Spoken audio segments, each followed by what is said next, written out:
Here are 10 quick tips for getting the very most from Apple's parental controls on an iPhone and iPad. Okay, tip number 1.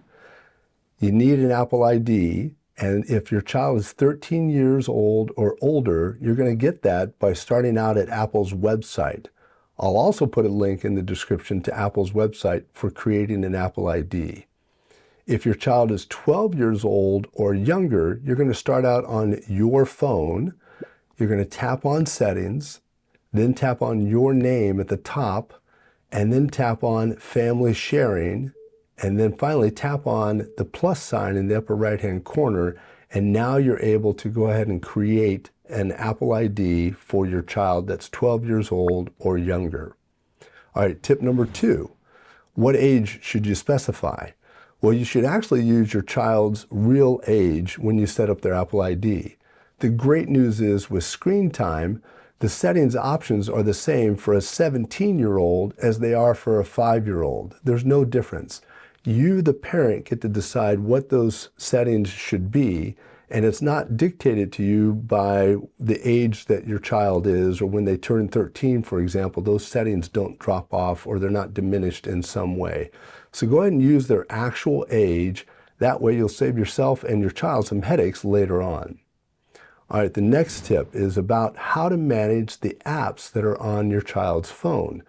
The best way to do this is to go into Family Sharing, tap on your child's name, and then tap on Ask to Buy. What this does is, each time your child goes into the App Store, finds an app that they would like, they can send a request to you. It'll show up as a text message on your phone. You tap on it, you're able to review the app, and then either approve or decline. It might be tempting to remove the App Store from your child's phone, but if you do that, when you do want to add an app to their device, it's a real hassle. So using Ask to Buy gives you the same ability to manage the apps on their device, but it makes it easy when it does come time to add an app to their phone. Now, you also want to turn off the ability for your child to delete apps from their phone.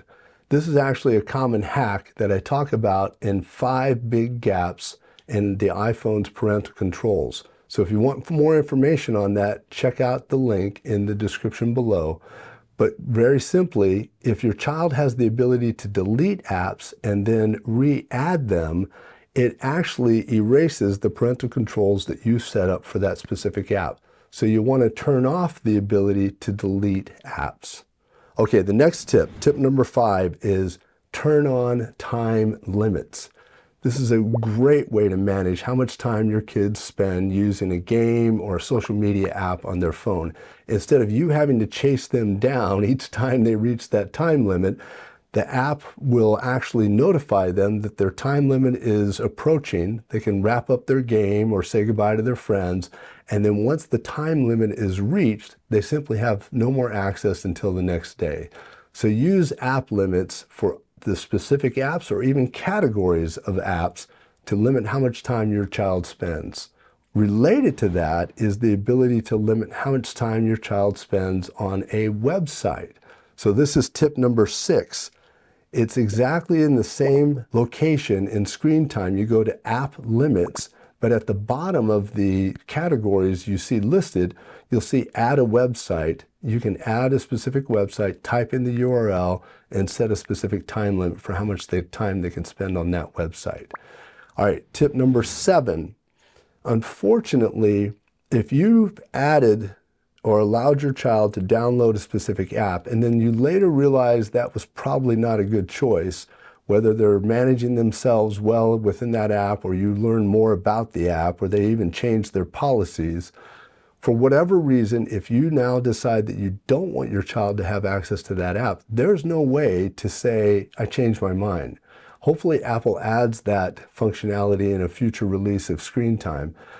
But for the time being, the best way to limit their ability to get access to that app is to actually use the same app limits and set the time to 1 minute. You can't set it to 0, unfortunately, but 1 minute still greatly reduces their ability to use the app. Okay, tip number 8 is set up downtime. Downtime is so important for our teens especially. There's a real health crisis going on with our teens not getting enough sleep at night, and part of the reason is probably their use of smartphones. So schedule downtime, but it's so important that if you schedule downtime that you also go into always allowed on the screen time settings and change the allowed contacts to specific contacts. This is going to limit their ability to message their friends all hours of the night, and instead allow them just to message you and other family members in the case of an emergency. So make sure that you set allowed contacts to specific contacts when you set up their downtime. All right, tip number 9. You want to change the web content that your kids can get to from limit adult websites to only approved websites. Now, I talk about this again in the video 5 Big Gaps in Apple's iPhone Parental Controls, and I've got the link in the description below. But limit adult websites does a decent job of protecting your kids from a lot of the blatant adult content on the internet, but there are hundreds of thousands of these adult websites out there, and limit adult websites only limits a fraction of the total websites available. So a better option is to set up only approved websites, and if you click on that 5 Gaps video, you'll be able to follow all the detailed instructions for how to set that up appropriately.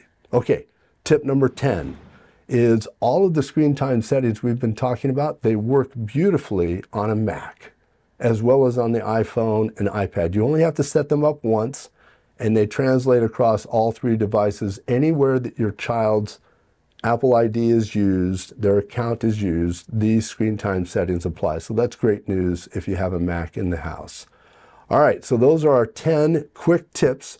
If you want more in-depth, step-by-step instructions on how to set these up in screen time, again, check out that link in the description below.